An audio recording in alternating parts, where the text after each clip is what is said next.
काय चालली, सोन्याच्या जीवनात सोनं सासूविषयी काय चाललंय कळालं असतं आणि घराघरात रोजच भांडणं झाले असतं. बरोबर आहे. मग कोणाच्या चित्तात काय बसले कसं काय सांगायचं. तर संत तुकाराम बाबांचा एक दोहा आहे. त्या दोह्यामध्ये संत तुकाराम बाबा म्हणतात, लोभी के चित्त धनवसे, कामी के चित्त काम, माता के चित्त पूतवसे, तुका के चित्त राम. त्यांनी या एका दोह्यामध्ये 4 माणसं असे सांगितले की त्यांच्या चित्तात काय बसलेलं. ते म्हणतात लोभी के चित्त धनवसे. लोभी माणसाच्या मनामध्ये चित्तामध्ये काय बसलेलं आहे, धन बसलेलं आहे. धन, पैसा पैसा पैसा पैसा, जीव चालला तरी मरेपर्यंत पैसा पैसा. एका ठिकाणी अशी पंगत होती, पंक्तीला लोक जेवायला बसले, पुरणपोळी वगैरे चालला आणि त्या सद्गृहस्थाचा मुलगा तूप वाढत होता. तूप वाटी होती, वाटीमध्ये चमच्यान चमच्यान तूप वाढत होता.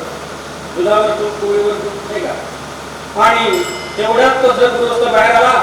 पोरगा चमच्यान तूप वाढताना आपण म्हटलं, अरे अरे अरे काय उद्या म्हणण्यासारखा कार्यक्रम चाललाय म्हटलं तुला, एवढं तूप वाढतात का.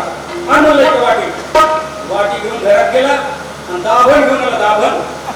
दाभण तुपात उडवायचा, असा थेंब मारायचा त्याच्यावर, पोळीवर, दुधावर. दाभण तुपात उडवायचा, थेंब मारायचा. तूप कमी लागलं पाहिजे.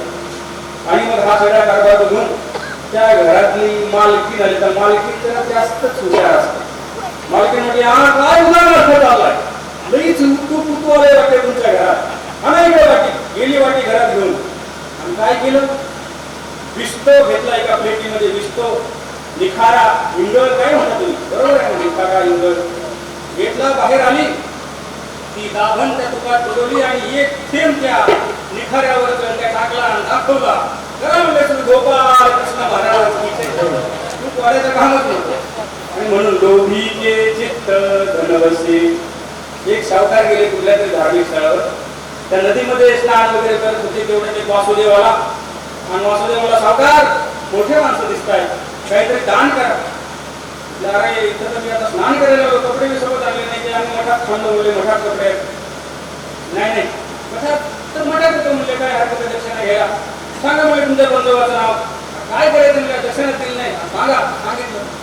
त्यांनी सुरू केलं, अमक्याच्या नावानं दान पावलं, तमक्याच्या नावानं दान पावलं. वासुदेवाचं तुला माहिती आहे. आणि मग सावकार म्हणले, मठात थांबतो म्हटले, तुम्ही मठाच्या घेऊन जा. निघाले. त्यांच्यासोबत एक दुसरा सोबती होता. आणि मठाकडे निघाल्यावर रस्त्यानं सावकार हसायला लागले. म्हणले वासुदेवाला कसं फसवलं, मठात पैसे आहेत, मठात कपडे कोणी सांगितलं, त्याला काय मग आपण कोणत्या मठात थांबलो. आणि असे गप्पा मारत असं त्या मठाकडे गेले. तेवढ्या त्या मठाच्या दारात वासुदेव आले. अमक्याच्या नावानं दान पावलं, तमक्याच्या नावानं दान पावलं. म्हणजे अरे तिथं आले, तुम्हाला कोणी सांगितला पत्ता. अरे आम्हाला सगळ्यांचे पत्ते सगळे माहित आहेत. तुम्हाला खरं सांगतो म्हणजे माझ्याजवळ पैसेच नाही. ते माणूस सोबत आणलाय, यानंच भाडं भरलंय म्हणले, मला यानंच तिकीट काढलं, माझ्याजवळ 1 रुपया नाही म्हणजे तुम्हाला द्यायला. मग आता काय सोबतच आणलं नाही तर ज्या काय घरी पैसे आहे, बरं घरी येतो म्हणले, घरी या म्हणले. घरी आल्यावर आणि मग दुसऱ्या दिवशी घराकडे निघून गेलो. रस्त्यानं जाताना सोबत्याला म्हणतात, वसुदेवाला कसं फसवलं, पहिल्यांदा फसवलं, दुसऱ्यांदाही फसवलं. त्याला काय माहिती आपण कोण्या गावचे, कोण्या तालुक्यातले, कोण्या जिल्ह्यातले, आपलं घर कोठं. असं चर्चा करत करत घरी गेले. हातपाय धुतले, मालकीने जेवायला वाढल्यानंतर कसले जेवायला सावकार. तेवढ्या दारात आवाज आला, अमक्याच्या नावानं दान पावलं, तमक्याच्या नावानं दान पावलं. कपडावर दाखवला. पोरं बाहेर भटभर झाले मालकीनीला.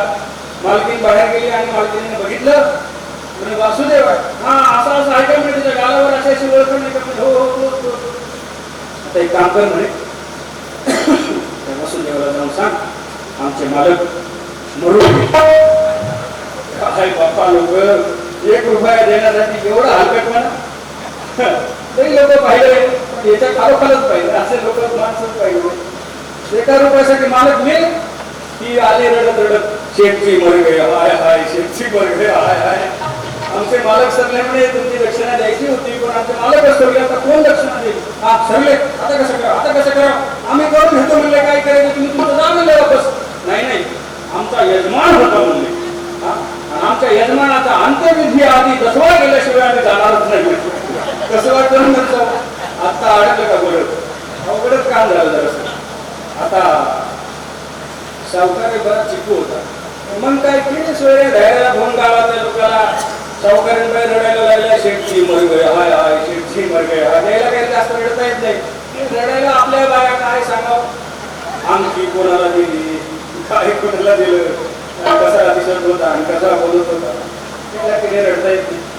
तर मग झालं असं सगळं लोक जमा झाले. किती वेळ थांबणार ते सगळं तयार केलं आणि नेलं तिकडे स्मशानामध्ये सरळ रचलं सरणावर शेठीला ठेवलं वरून लागले ठेवले अग्नी द्यायचा.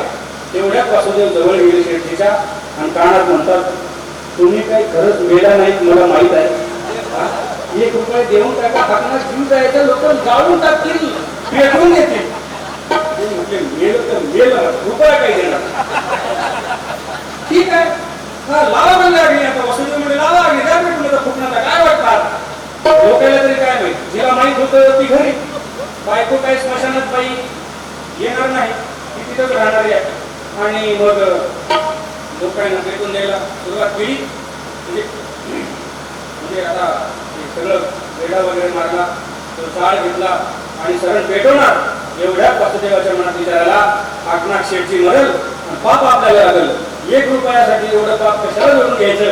त्याच्यामुळं जाऊ दे म्हणला वासुदेव म्हणला शेठजी रुपया फिटला शेठजी उठला आणि म्हणून लोभी के चित्त धन बसे. लोभ्याच्या चित्तामध्ये काय बसलेलं आहे धन बसलेलं आहे. आणि कामी के चित्त काम कामी मनुष्य कामोत्तेजन न भयम न लज्जा. जो कामवासनेने उत्तेजित झालेला आहे त्याला कुठल्याही प्रकारची भीती वाटत नाही लाज वाटत नाही. काम म्हणजे कामना इच्छा वासना एखाद्या गोष्टीची वारंवार इच्छा होणे उठावणे अशा गोष्टीला कामना म्हटलेलं आहे काम म्हटलेलं. एका माणसाला दारू प्यायची खूपच कामना सतत दारू प्यायला रोज दारू प्यायला एका दिवशी पेपर टाकतो पुन्हा काय पण हे बघा पेपरमध्ये बातमी आली दारू पिऊन 15 माणसं मेले. हा खरंच पाहू दे पहिला पेपर अरे बाबा खरंच मेले. उद्यापासून बंद म्हणला उद्यापासून बंद म्हणल्याबरोबर ती बाई घरातले धनकातले पैसे काढले हाटेवर गेली 2 किलो केळी आणली.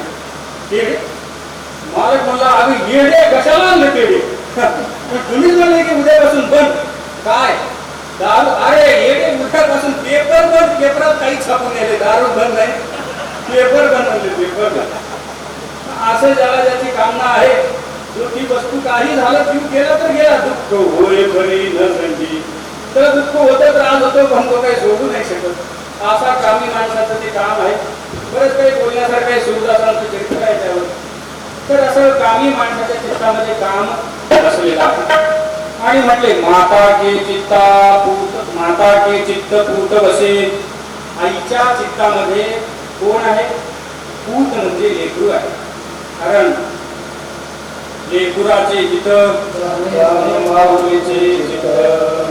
आई म्हणून आईच्या चित्तामध्ये मुलाविषयीचं हित बसलेलं आहे. त्या आईला मुलाशिवाय दुसरं काही कळत नाही.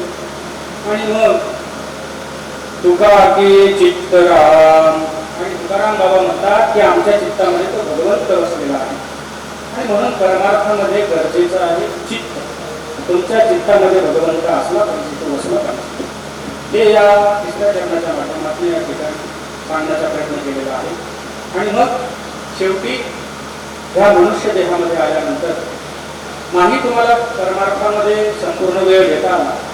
तुम्ही संसारी माणसं आहात प्रपंचामध्ये गुंतलेले आहात आणि या प्रपंचात राहत असताना किमान आपल्याला सत्कर्मामध्ये तरी आपली गती असली पाहिजे. सत्कर्म तरी करण्याची आपली वृत्ती झाली पाहिजे. हे अभंगाचे आता